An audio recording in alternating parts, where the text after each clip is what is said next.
Good evening बच्चों।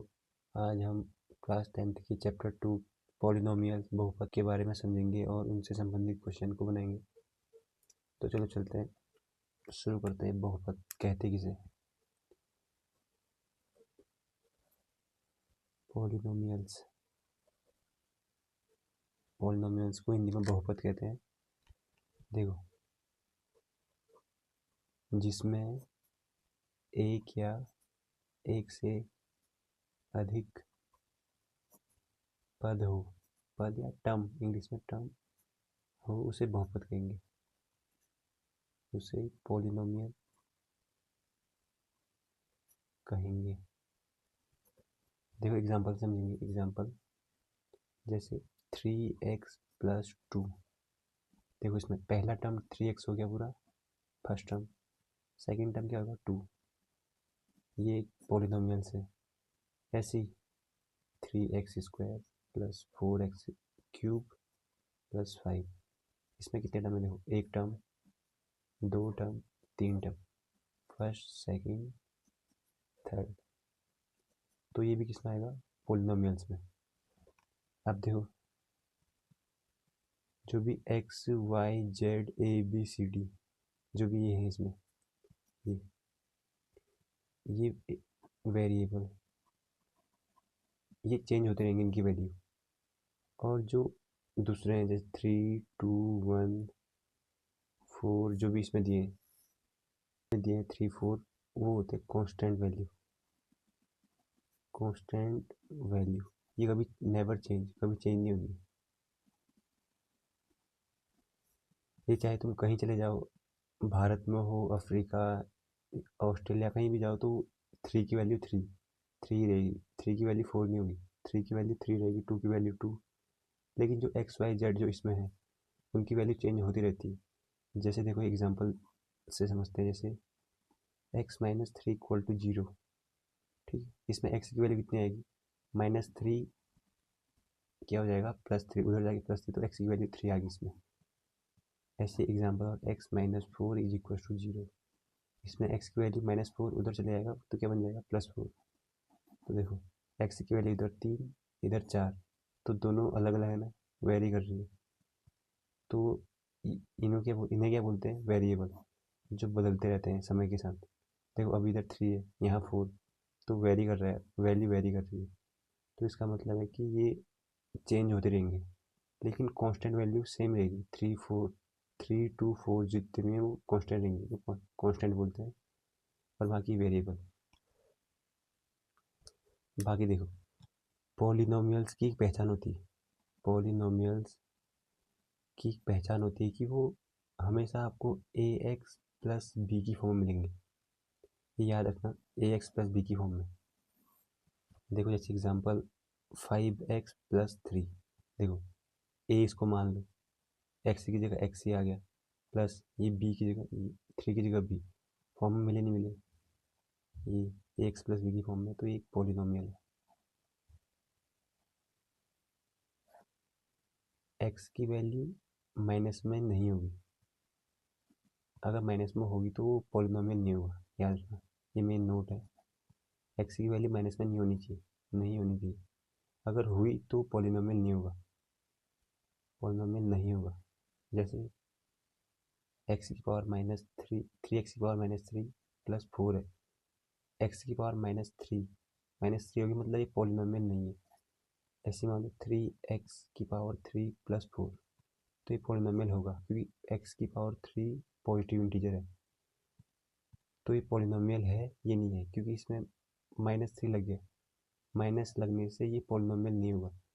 इसमें पहले से प्लस है, तो ये पॉलिनोमियल होगा। ठीक है, तो ज़रूरी क्या है कि x की वैल्यू 0, x की वैल्यू 0, 1, 2, 3 अप टू 7 होनी चाहिए। माइनस में होगी तो पॉलिनोमियल नहीं होगा, ये याद रखो। मेन, ये भी मेन है। दो मेन चीज़ बता दी, एक तो ये ax + b की फॉर्म में होते हैं, और दूसरा x की वैल्यू हमेशा पॉजिटिव में रहेगी, या तो 0 भी हो सकती है, क्योंकि x की वैल्यू 0, इसका आंसर 1 होता है, तो चल जाएगा। बाकी नेगेटिव नहीं होनी चाहिए, नेगेटिव या p/q के रूप में, जैसे x की पावर -1/2, इसमें नहीं होनी चाहिए।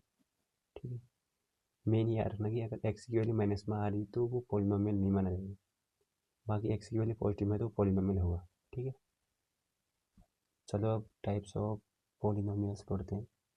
बहुपद के प्रकार। बहुपद के प्रकार देखो, पहला टाइप क्या होता है, लीनियर। लीनियर पॉलिनोमियल्स बोलते हैं एक पदी बहुपद।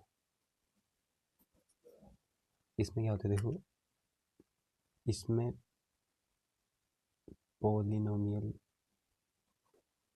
पॉलिनोमियल की पावर सबसे बड़ी वन होती है, सबसे बड़ी वन होती है।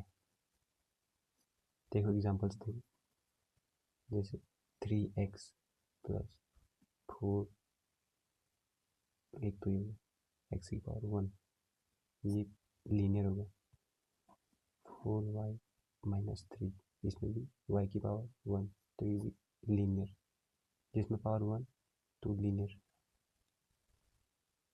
देखो, लीनियर पॉलिनोमियल किसे कहेंगे, ऐसे पॉलिनोमियल जिनमें इनकी पावर कितनी होगी, 1 होगी, हाइस्ट पावर 1 होगी, उनको लीनियर पॉलिनोमियल कहेंगे। दूसरा है क्वाड्रेटिक पॉलिनोमियल,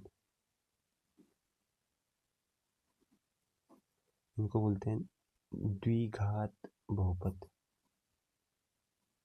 देखो, द्विघात मतलब पॉलिनोमियल की पावर कितनी होनी चाहिए, सबसे बड़ी 2 होनी चाहिए। देखो, सेम पॉलिनोमियल्स की पावर सबसे बड़ी 2, सबसे बड़ी 2 होती है। जैसे देखो 4x² प्लस 3x प्लस 3, इसकी पावर 2, इसकी पावर 1, तो सबसे बड़ी पावर क्या है, 2। तो ये क्या है, क्वाड्रेटिक पॉलिनोमियल्स बना गया। जैसे 3x² प्लस 3, सबसे बड़ी पावर x की पावर क्या है, सबसे बड़ी 2। हमने जो वेरिएबल है उसकी पावर देखनी है सबसे बड़ी, अगर 2 होगी तो क्वाड्रेटिक, अगर 1 होगी तो वो लीनियर। 2 सबसे बड़ी पावर देखनी है, इसमें 2 है तो ये किसमें है, क्वाड्रेटिक। 1 होगी तो ये क्या आएगा, लीनियर। याद रखना, 1 में लीनियर, 2 में क्वाड्रेटिक, तो इसमें भी 2 है। इनसे मतलब नहीं है, ये तो कांस्टेंट है, मतलब इससे हमें एक्स से। एक और देखो, 4y² प्लस 3y प्लस 4, इसमें देखो सबसे बड़ी पावर इसकी तो 1 है, इससे कोई लेना नहीं हमको, लेना देना है इससे। y की पावर 2, अगर सबसे बड़ी पावर 2 होगी तो कौन से उसमें आएगा, क्वाड्रेटिक। ठीक है, अगला देखो तीसरा, मीन क्यूबिक पॉलिनोमियल्स, इसको हिंदी में बोलते हैं घन बहुपद। इसमें क्या होगा, पहले में एक सबसे बड़ी होती है, दूसरे में 2, तो इसमें क्या होगा, पॉलिनोमियल्स में वेरिएबल की पावर मैक्सिमम कितनी होनी चाहिए, 3 होनी चाहिए, 3 होनी चाहिए। देखो 8x³ प्लस 4x² प्लस 3, देखो वेरिएबल x है, इसकी पावर क्या है, 3, तो ये कौन से पॉलिनोमियल में आएगा, क्यूब पॉलिनोमियल में। इनसे मतलब नहीं है, हमको सबसे बड़ी घात चाहिए। हमसे क्वेश्चन पूछेगा कि क्या ये क्यूबिक पॉलिनोमियल है, तो हमें इसका जवाब हाँ देना है। क्यों, क्योंकि इसमें जो वेरिएबल है x, उसकी पावर कितनी है, 3 है, तो ये कौन से उसमें आ जाएगा, क्यूबिक में। इसमें देखो, पहले पूरे को देखते हैं, इसमें सबसे बड़ी पावर x की पावर 2 है, तो किसमें आएगा, क्वाड्रेटिक। इसमें पूरे में देखो x की पावर कितनी है, 1, तो किसमें आएगा, लीनियर में आएगा। ठीक है, एक और एग्जाम्पल देखो, 4y³ प्लस 8, देखो इसमें भी y, एक्स वाई जेड जितने भी A B C D variable हैं वो क्या कहलाएंगे, वेरिएबल। तो इसमें y की पावर हाइस्ट कितनी है, 3, तो ये भी किसमें आएगा, क्यूबिक पॉलिनोमियल्स। ठीक है, 3 हो गए, समराइज करते दोबारा। पहला है लीनियर, लीनियर में पावर कितनी होनी चाहिए, 1। दूसरा है क्वाड्रेटिक, क्वाड्रेटिक, इसमें पावर कितनी होनी चाहिए 2, हाइट। तीसरा क्या है क्यूबिक, इसमें पावर कितनी होनी चाहिए 3, पहचान में आ जाएंगे ना, एक के लिए लीनियर, 2 के लिए क्वाड्रेटिक, 3 के लिए क्यूबिक। वहीं कुछ नहीं, इसमें हमने खाली इनकी पावर को पहचानना है। अगर एक पावर हुई तो लीनियर, 2 पावर हाइस्ट हुई तो क्वाड्रेटिक, 3 पावर हाइस्ट हुई तो क्या क्यूबिक। देखो आप कुछ क्वेश्चन करते हैं जिससे आपको समझने में आसानी होगी।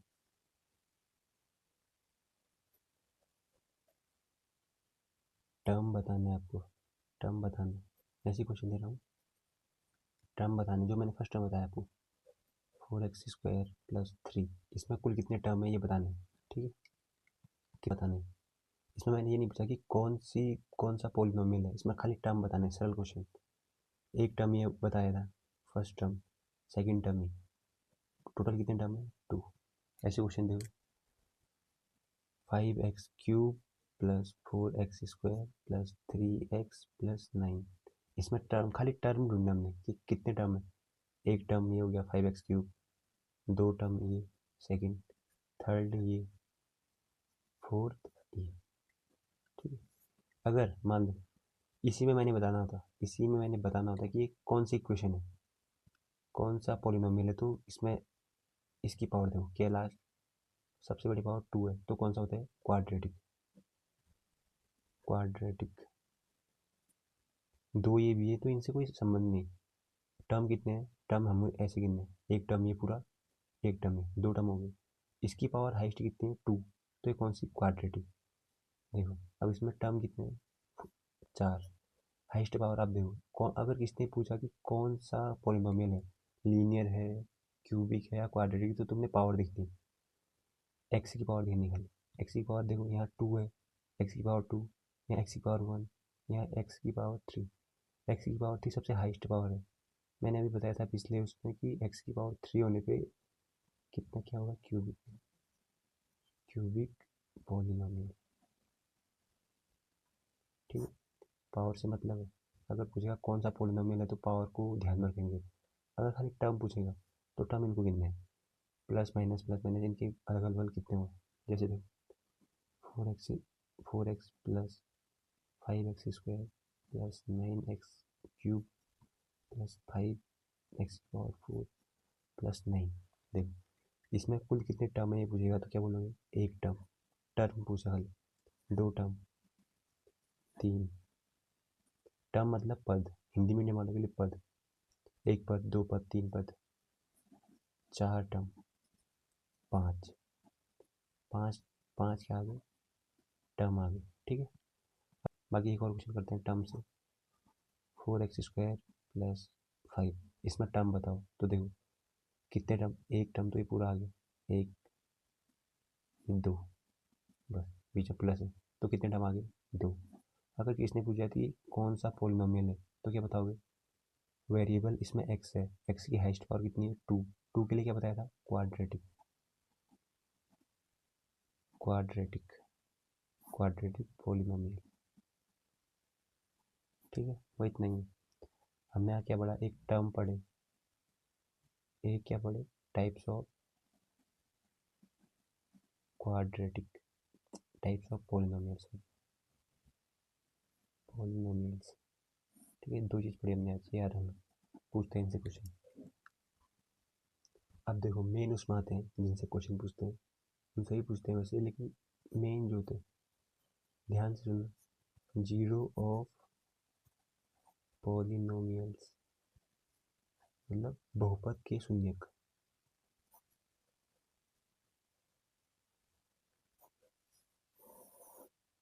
देखिए नंबर समझते हैं, 3x - 4 है, जैसे कोई पॉलिनोमियल है किसका, x का, तो px लिख दूँ।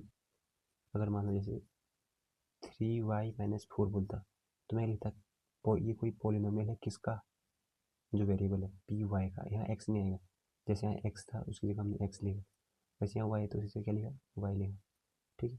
ये चेंज होते रहते हैं। अब देखो किसी ने पूछा कि 3x, इसमें आते पहले 3x - 4 का जीरो ऑफ पॉलिनोमियल बताओ, तो तुम क्या करोगे, देखो सरल, हमने एक ऐसा x की जगह पे एक ऐसा ऐसी संख्या ढूंढनी है जिससे इस पूरे इक्वेशन का मान 0 आ जाए। तो संख्या क्या होगी, सोचो एक बार। x की जगह हमने ऐसी संख्या सोचनी है कि जिससे इस पूरे का मान 0 आ जाए। उसी को क्या बोलेंगे, जीरो ऑफ पॉलिनोमियल्स बोलेंगे। तो ये कैसे करेंगे, जो ये पूरी वैल्यू है पॉलिनोमियल्स की उसको 0 को इक्वल कर देंगे। जो x की वैल्यू आएगी वो इस पर सेटिस्फाई हो जाएगी। देखना क्या बोला मैंने, देखना जीरो ऑफ पॉलिनोमियल का क्या मतलब है कि हमने x की एक ऐसी वैल्यू सेट करनी है जिनसे इस पूरे पॉलिनोमियल का मान कितना आ जाए, 0 आ जाए। तो मैंने क्या किया, इस पूरे पॉलिनोमियल को 0 के इक्वल कर दिया। अब देखो ये माइनस को भेजता हूँ उधर दूसरी साइड, 3x इक्वल टू -4, दूसरी साइड जाके क्या हो जाएगा, +4, 0 + 4, 3x इक्वल टू 4। अब x है इंटू में तो नीचे किस में आएगा, डिवाइड में आएगा, तो x इक्वल टू 4/3। तो x की ऐसी वैल्यू 4/3 है। अगर मैं 4/3 इस पर रखूँगा तो ये 0 बन जाएगा। देखते हैं होता नहीं होता। 3 x की जगह रखेगा 4/3 -4, 3 से 3 का आउट हो गया, क्या बचा 4, 4 - 4 0। ये देखो, तो इस पॉलिनोमियल का 0 पॉलिनोमियल क्या होगा, x इक्वल टू 4/3, ये हमारा आंसर होगा। ठीक है, दोबारा इसमें देखो, अगर क्वेश्चन पूछेगा पॉलिनोमियल 3y - 4 का 0 पॉलिनोमियल बताओ, तो तुम क्या करोगे, इस पूरे पॉलिनोमियल को 0 को इक्वल करोगे, फिर y की वैल्यू निकालेंगे। देखो 3y सेम आएगा क्योंकि सेम ही है। देखो तब भी देख लो, 3y इज इक्वल टू -4 बराबर के दूसरी ओर जाएगा, -4 बराबर की दूसरी ओर क्या होता है, +4, क्योंकि माइनस दूसरी ओर जाके +4 बन जाएगा। 3y is equal to 0 + 4 4, 3y दोनों चीज़ में इंटू में, तो इक्वल टू की उस ओर जाके क्या हो जाएगा, डिवाइड हो जाएगा, y इक्वल टू 4/3। देखो ये क्या निकला, 0 पॉलिनोमियल्स। इसका मतलब कि अगर y की वैल्यू इसमें रखूँ मैं 4/3 तो इस पूरे इक्वेशन को 0 कर देगी। देखो रखता हूँ, इस पर रखता हूँ। देखो 3y - 4, ये इक्वेशन थी ना, इक्वेशन फर्स्ट। y की जगह रखना है आप, y की सब्स्टिट्यूट करेंगे किससे, 4/3 से। 3 × 4/3 - 4, 3 से 3 कैंसिल आउट, 4 - 4, तो क्या बचा 0। तो 3y - 4 पॉलिनोमियल का जो 0 पॉलिनोमियल क्या होगा, 4/3। यही आंसर। ठीक है, आगे होगा, एक और निकाल देते हैं। 5y - 5, ये पॉलिनोमियल कोई दिया है हमको, py। इसका हमने क्या निकालना है, 0 पॉलिनोमियल निकालना है। तो देखो कैसे निकालेंगे, जो ये हमको इक्वेशन दिए है इसको किसके इक्वल करके फर्स्ट में 0 के इक्वल किया। चलो इस बार +5 देता हूँ, बार बार माइनस हो रहा ना, अब इस बार +5। ठीक है, इस पूरी इक्वेशन को किसके इक्वल करना है, 0। अब +5 बराबर की उस साइड क्या होगा, माइनस वाला जाएगा तो प्लस होगा, इधर प्लस वाला जाएगा तो माइनस होगा। 5y सेम रहा, ये पूरा जितना मैंने सर्कल किया है वो पूरा चले गया दूसरी साइड, तो बचा गया 5y के बाद सीधे इक्वल टू के बाद क्या है, 0, +5 उधर जाके क्या होगा, -5 दूसरी साइड जाके 5y, 0 - 5 -5, 0 - 5 5 मत लिखना, 0 से किसी संख्या को हटाने पे -5, 5 इंटू में तो नीचे किस में आएगा, divide, y is equal to -5/5, cut गया, 5 और 5 1, आगे से क्या है माइनस। तो y की ऐसी वैल्यू हमने फाइंड आउट कर दी जिससे इस वाली इक्वेशन में रखने पर, इक्वेशन फर्स्ट में रखने पर ये 0 कर देगी y को, और हमको 0 पॉलिनोमियल मिल जाएगा। करते हैं, देखो इस पर रखते हैं y का मान 5, y की जगह रखूँ -1, फिर क्या है +5, 5 का 1 में इंटू करो 5, लेकिन क्या है माइनस है, -5 हो जाएगा, -5 + 5, माइनस प्लस माइनस होता है, 5 में 5 माइनस करो 0।